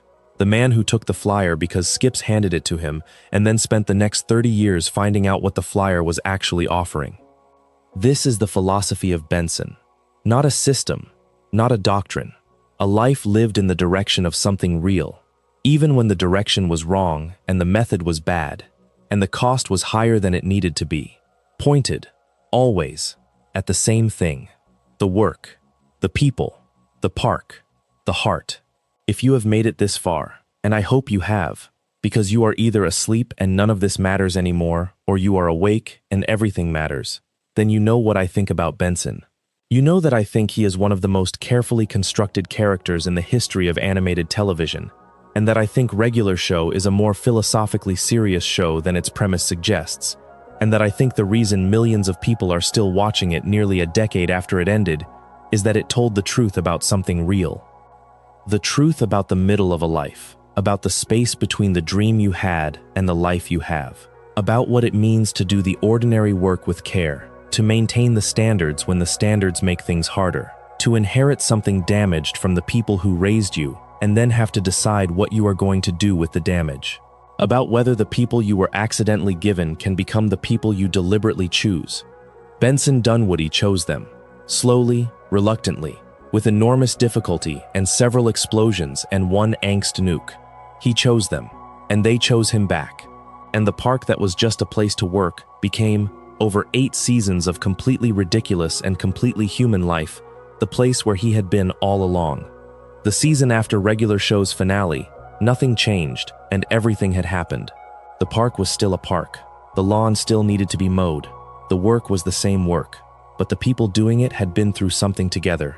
And that something was permanent, and weightless, and invisible in all the ways that the most real things always are. I keep coming back to the photo. Benson mid-sneeze. The park behind him. Everyone else in the frame, faces older, lives full. The image that captures the truth, not despite being imperfect, but because of it. Because that is what a life actually looks like. Not the curated version, not the cleaned up version, not the version where everything happened the way it was supposed to and no one sneezed at the wrong moment. The version that actually happened, the one worth keeping. If you enjoyed the video, make sure to subscribe, and I'll see you in the next one.